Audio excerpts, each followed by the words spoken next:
andalkan Tuhan. Jangan andalkan harta duniawi, jangan andalkan barang-barang yang milikmu, tetapi andalkan Tuhan. Maka tugas perutusanmu akan sukses, dan banyak orang akan mendengar firman Tuhan. Banyak orang diselamatkan oleh karena kehadiranmu dalam tugas-tugas perutusan itu.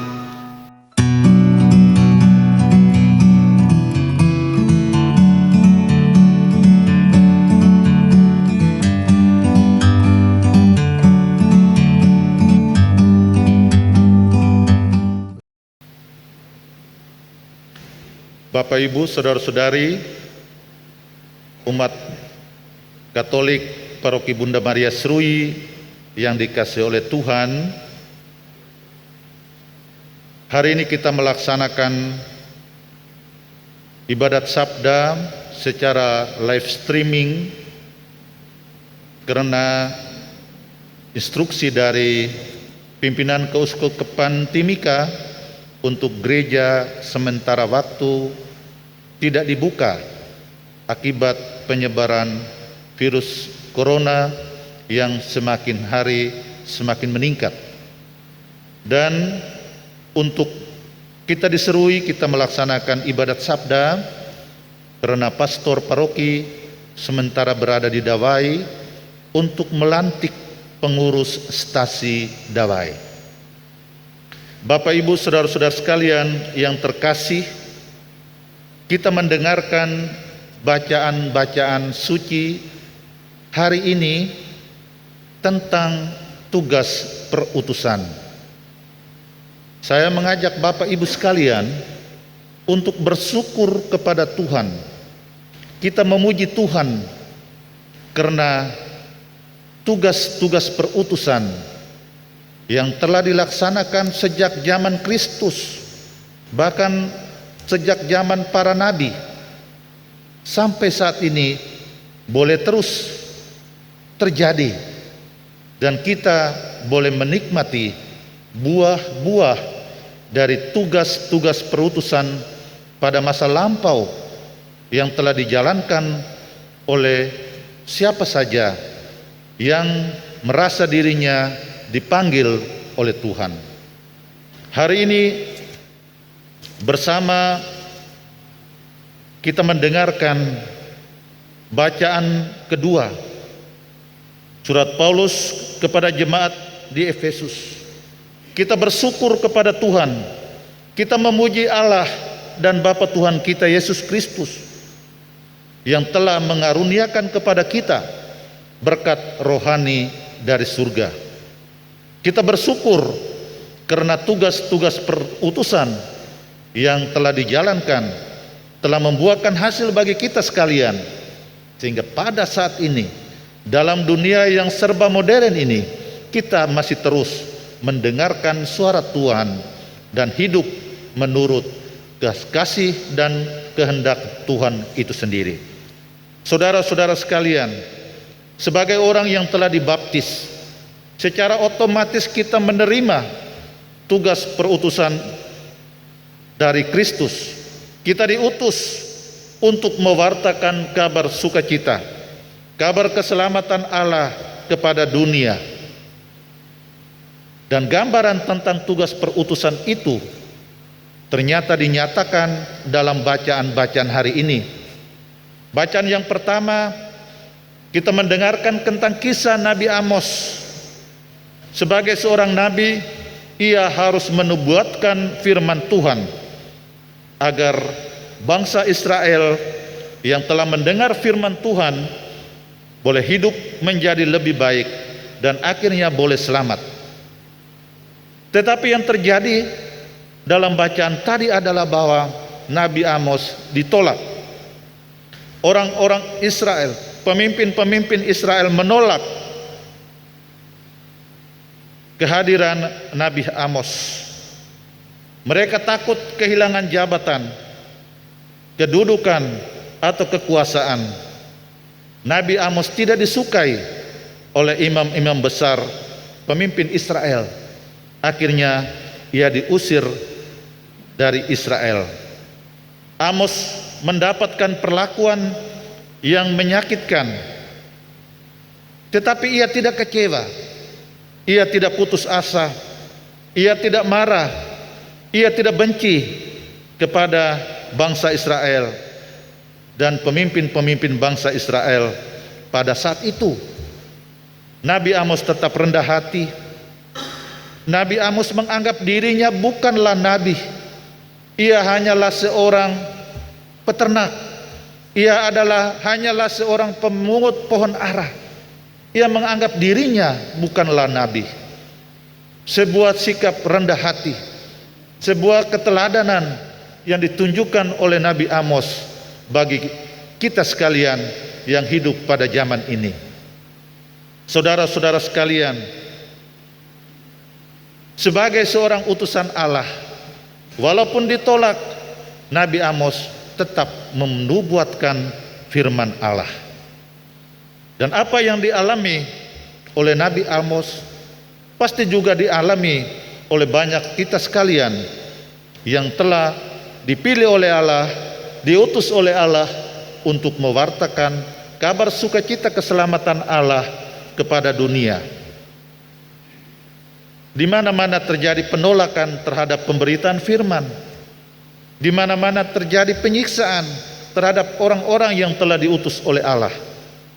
Tapi kuasa dan kasih Allah senantiasa menyertai setiap kita yang diutus oleh Allah sendiri. Maka bersama Rasul Paulus kepada jemaat di Efesus hari ini, mari kita mengucap syukur. Mari kita memuji Allah dan Bapa Tuhan kita yang telah memilih dan menetapkan kita sejak kita belum dijadikan. Kita sudah ditetapkan oleh Allah untuk menjadi seorang utusan Allah. Maka mari kita mengucap syukur kepada Allah di saat kita melaksanakan perayaan Sabda di hari Minggu biasa yang ke-15 ini. Saudara-saudara sekalian, selanjutnya dalam bacaan Injil kita mendengar Yesus mengutus ke-12 muridnya pergi berdua-dua. Saudara-saudara sekalian, ke-12 murid diutus oleh Yesus pergi berdua-dua. Artinya mereka tidak sendirian.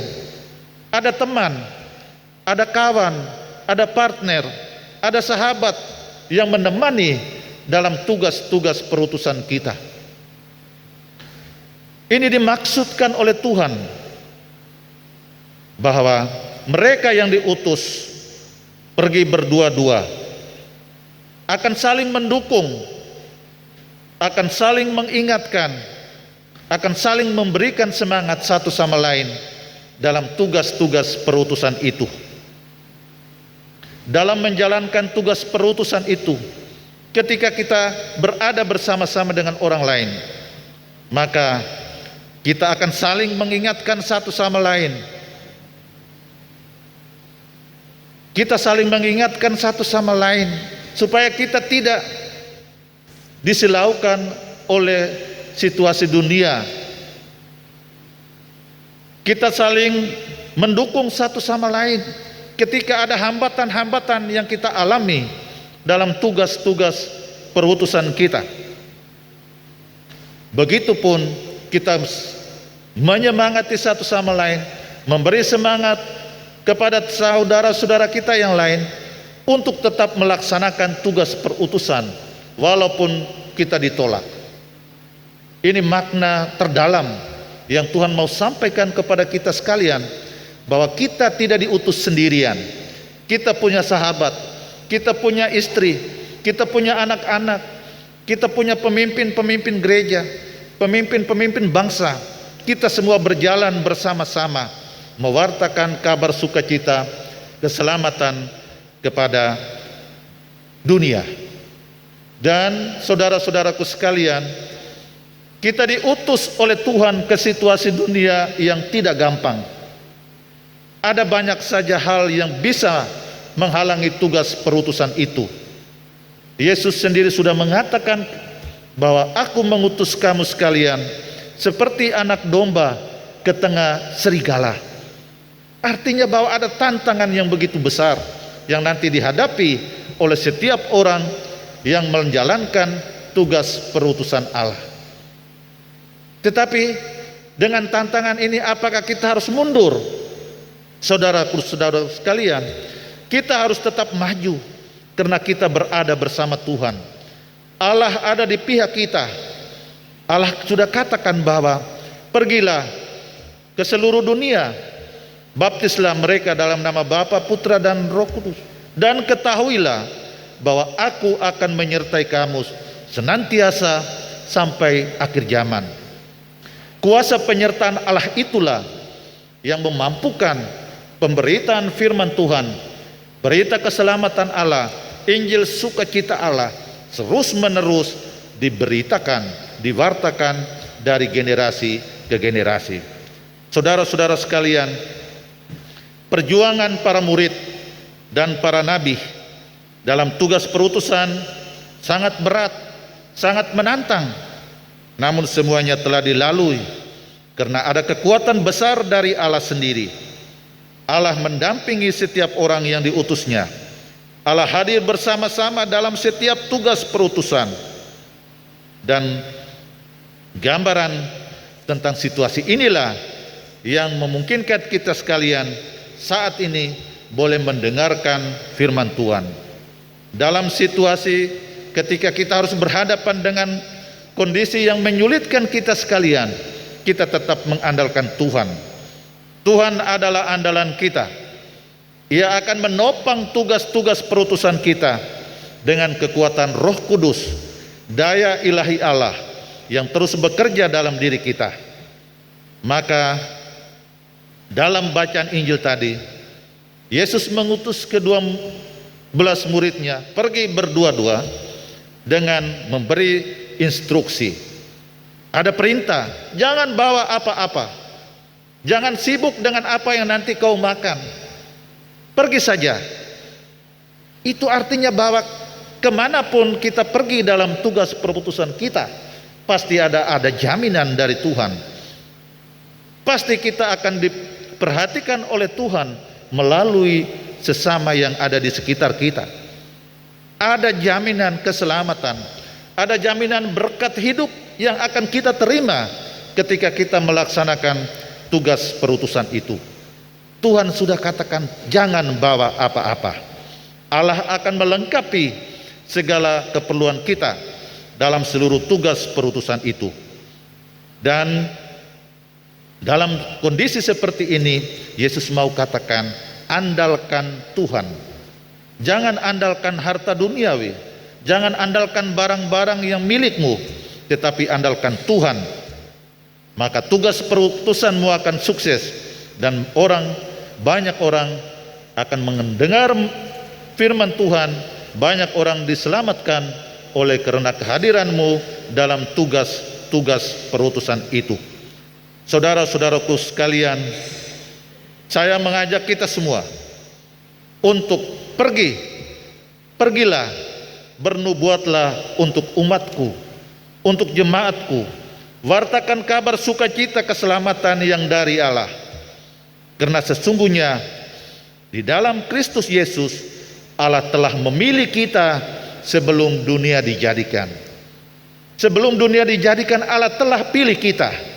Dan Allah telah utus kita, pergilah, wartakan kabar sukacita kepada dunia. Maka marilah kita terus menjadi pewarta kabar gembira Allah dengan setia dan dengan gembira serta penuh cinta kasih. Mari kita terus beriman teguh pada Kristus yang telah mengutus kita. Dengan demikian, dunia akan tahu bahwa dunia diselamatkan oleh karena Kristus Yesus yang diutus oleh Bapa, dan tugas perutusannya kini diteruskan kepada kita sekalian. Berkat Tuhan untuk kita semua. Amin.